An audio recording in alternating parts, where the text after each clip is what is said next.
This is for the fathers around the globe. We love you more than you'll ever know. For the strength you gave me, you're truly amazing. Happy Father's Day. Place you on the highest pedestal. We love you more than you'll ever know. You chose to man up, you chose to stand up. Happy Father's Day. From my first breath to my first steps, Pops, you took me under your wing. So I'm under a king, which means I was destined to achieve anything, realize any dream, success. Hello anglers, this is Anglers 48 and welcome to the Anglers 48 show.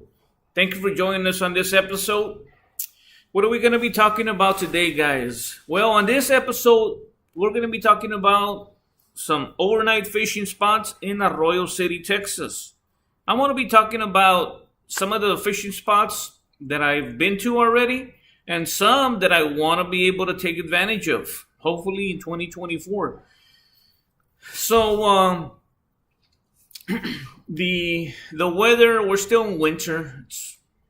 We're still getting those cold fronts, and it's very, very challenging, right, in a sense, to get caught out there, and we're freezing our butts off and stuff like that. So we want to be able to be out there, but be enjoying ourselves. I'm not a big fan of fishing and being miserable, right?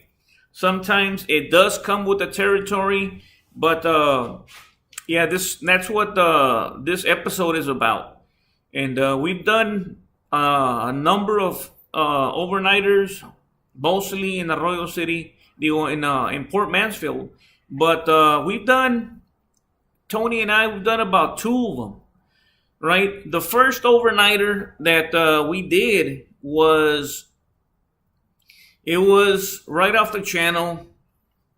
There's an inlet, right, where people catch mullets. Maybe 3 blocks from that first inlet that you see. It was on our kayaks, and it was. It was chilly for me. Tony, he slept like a baby, but it wasn't one of those productive nights. More of an experimental type of thing. We got there with some daylight. We set up camp, and one of the things is you're fishing from the channel. So as you're casting out, you're casting into the pit, right? My thing was to get a lot of, 5-inch, 7-inch live mullets, right, and keep those alive on the hook as best as can be. Also, that kind of type of fishing, crabs, right? Have a lot of crabs because normally that's what it will hit. We weren't able to acquire any of those types of baits. We did acquire some cut up mullet, but like I said, nonetheless, and I am posting the map of where the general area was that we were fishing at. Once again, it was one of the spots that we frequent during the daytime, but that spot right there didn't produce. Come morning, we were pretty exhausted. I just wanted to get out of there. I didn't, it wasn't biting. It got kind of chilly, so that was one spot. Another spot, further down the Arroyo, right before the Arroyo opens into the bay. We call that the Y. We were fishing one night. It was an overnighter, beautiful. It was raining most of the day before, early in the morning. But when we got there, it cleared up. It was actually a beautiful evening, beautiful night. I was catching undersized fish, Tony, he looked out. He was able to catch 2 reds overnight. One was a keeper. Again, we took our cots, right? It wasn't cold or chilly by no means. The weather was a lot nicer. We took our lanterns, a lot of, I guess beverages and stuff, things to eat, just to be able to make it through the night. I was hoping for more productive time, but that wasn't the case. Tony, once again, he was able to get something. Now, come morning, we start heading back home, back to the truck, and that's about an hour drive, if you will, on the kayak. It takes us about an hour to get to the Arroyo, or from the Arroyo back to the launch. And again, you're going about 2 miles an hour, 3 miles an hour with the kayak. So this is the fishing trip where Tony capsized his kayak, right? And I'm not gonna get into that story, but once again, my partner in crime capsized the kayak. I was able to get to him, rescue him, and tragedy averted. But once again, and it was during the weekday. That was one of the things. We went during the weekday. Very little anglers. We were able to get an angler coming from the bay.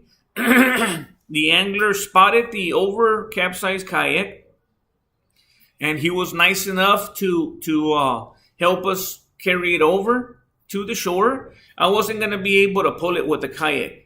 It had so much water in it, so the guy was nice enough to, I guess, tie it to his boat, and he took it to the shore. We emptied the kayak out, and, but that was that spot that we were fishing at. Once again, as you probably saw it already, putting it up on the screen there at spot number 2.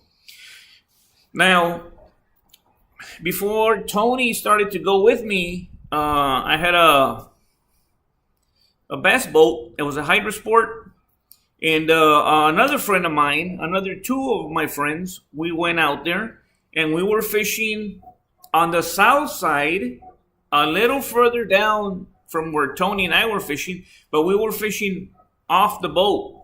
We were fishing on the boat, right? We didn't make camp. It was actually my first trip on the hydrosport, right? My first trip on the hydrosport. And in this particular fishing trip, the weather seemed like it was going to be good. On this trip right here, it was my first trip on the hydrosport bass boat, first trip, used boat. And I remember losing something very, very big. I had a 40-pound test line on a pen reel, those old school reels. And I remember it was maybe about 30 minutes before dusk. I cast out, right?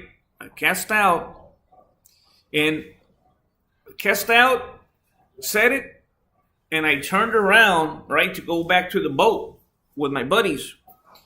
And the second I turned around, I only heard bing, right? And I'm like, what the heck was that? I turned around, and I was broken off. Like that. This was some time back already, a couple of years ago. Now, I'm not 100% sure, I may have not completely checked the drag on this one. Okay, normally you're supposed to check that drag. I don't believe that I had it that tight. But once again, 40-pound test line. like that, it popped it.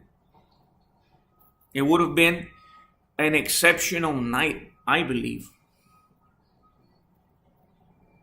But we're continuing fishing, right? I put another leader, cast it out.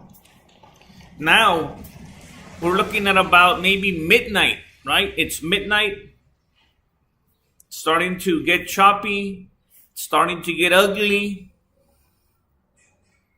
What the heck is going on here? My friends, they're not saying anything. But me being the captain, I'm like, I'm sorry, guys. And it was getting, like I said, it was getting ugly. You have a bass boat, right? And then if you're not careful, that boat can run aground and you're screwed. And that's what I was afraid of. I was afraid that chop was gonna get my boat and run it aground, and I would have been screwed. And that was my responsibility to get my buddies safe. So, you kind of, it goes through your mind, oh, it's gonna pass, right? It'll pass. But I didn't want to chance it. And then all of a sudden you starts to get a little bit worrisome, where you can get turned around like this. I knew that the port was east, right? Or west, rather. But I saw a boat coming and started my boat up. Boom. Follow that boat. And we were out of there. Funny thing is, we get to the port, right? We get to the launch. Everything is calm. Everything is serene. And we're looking at each other like, what just happened? Where's all the ugliness? Where's all, But we were all wet. We just, called it a night. But that was a rough experience. Had it not gotten ugly, maybe it would have turned into an awesome experience. Now, where do I want to fish? Well, there's a couple of spots. Back when I was younger and still living at home and fishing with my dad and I, we would fish there at the Y. Obviously, as the Y opens, my dad would choose either the south side or the north side. And we would be casting, either we would be casting, to the east, right? South side or the north side. Now, the north side, I've noticed that there has been a lot of erosion. So there's no flat surfaces to fish. On the south side, about maybe 3 or 4 blocks going south, right there at the bay, there's some flat spots. Tony and I, we were fishing in that general area. That would be a good spot. I told him I wanted to check it out first, just to make sure that the bottom, that the ground is hard. We don't want to fish where we're going to be sinking. Every step is going to be, a slip. So now if it's as hard as this concrete here, it's going to be awesome, right? But if it's pretty bad, I don't want to fish there. It may be a good spot, but you're slipping and sliding. That's no good. That would be a good spot. I remember, once again, with my dad, we would be hitting the spot, and my dad's friends would already be there. And we were doing evening and night fishing. And from the shore, he's raising those reds. Look what I've got. It's not even night yet. And other times, we would be there early. And my dad would be like, look what we got. So it's going to be bringing back some memories of when, we used to be out there. But I'm not as brave as my father. I'm checking the weather, making sure that the winds are right, that the weather is good. So that's a good fishing spot. But everything has to be aligned. All the stars have to be aligned. Tony and I have to be in sync. The weather has to be good. That's a good spot. Then the other spot that I was thinking of is north of the Y. All right? North. You head north. Maybe about 2.5 miles. There's a break. Right? In these two spots, there's a break in the area. That means fish are coming and going. There's fish going in to that little cut. Fish are coming out of it. So there's constant motion. There's constant moving. Now, from what I remember from my father, is we would drive the boat in, and once it wasn't able to go any further, we would get off and we would walk the boat close to the shore and tie it down, anchor it down.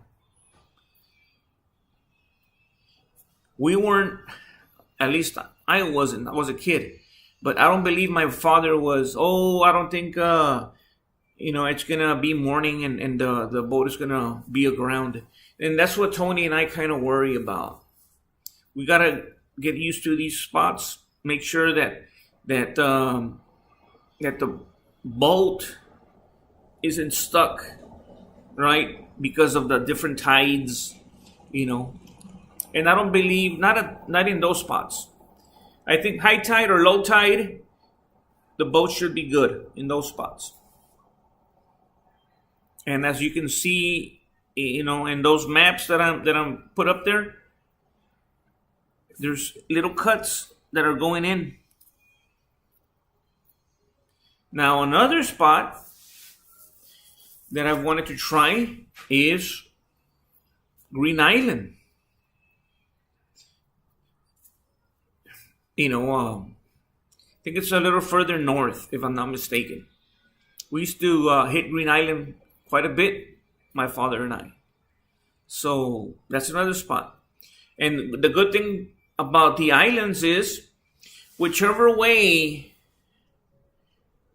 it's better. If the wind is coming from the south, right? You just go around where the island is going to block the wind, you see? And it's going to help you with the casting.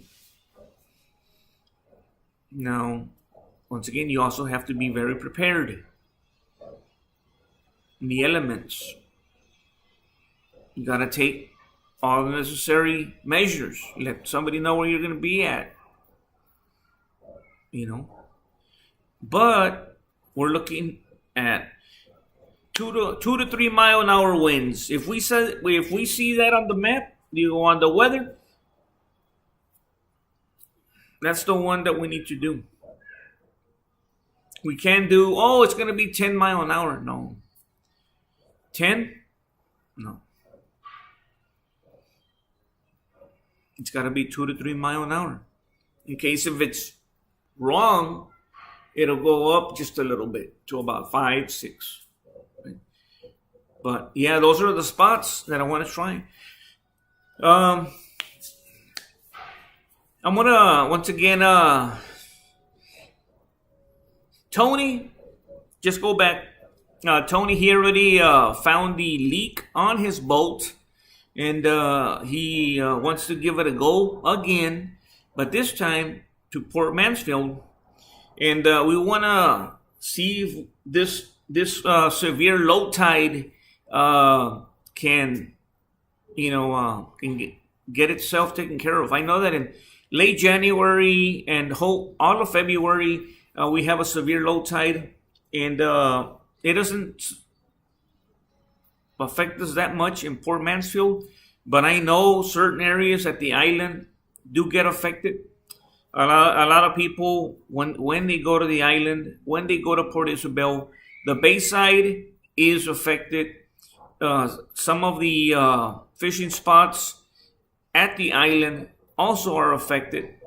They can't get their kayaks in there. There's a lot of oysters, debris, where when the tide isn't low, they'll just get on their kayaks and head on in. So yeah, I'll leave you with that, guys. Like I said, hopefully we can do some overnighters, and we don't want anything too big. We want to be able to fight those monsters like the one that I did in Port Mansfield. But we also want to be able to catch some, right, and bring some. So, those are welcome. Those good monsters, they're welcome. But you don't want to be catching monster after monster, and when it's time to come home, you bring 0 back, right? You only bring back stories. So it's like my friend Johnny says, don't tell me stories. Tell me which fish is mine. That's what he wants to hear. So I'll see if I can, catch one and give it to him as a gift. He's a good friend of mine. Mine and Tony's. So we'll leave you with that, guys. If you haven't subscribed, help anglers out. Hit that subscribe button. I have a lot of inshore wade, kayak, and boating adventures. If you wanna look into that, and please comment. I would greatly appreciate you guys commenting. Maybe you've done an overnight fishing trip. How was it? Was it? Because like I said, fishing trips are awesome, but until you do it, an overnighter, right? And there are several overnighters, right?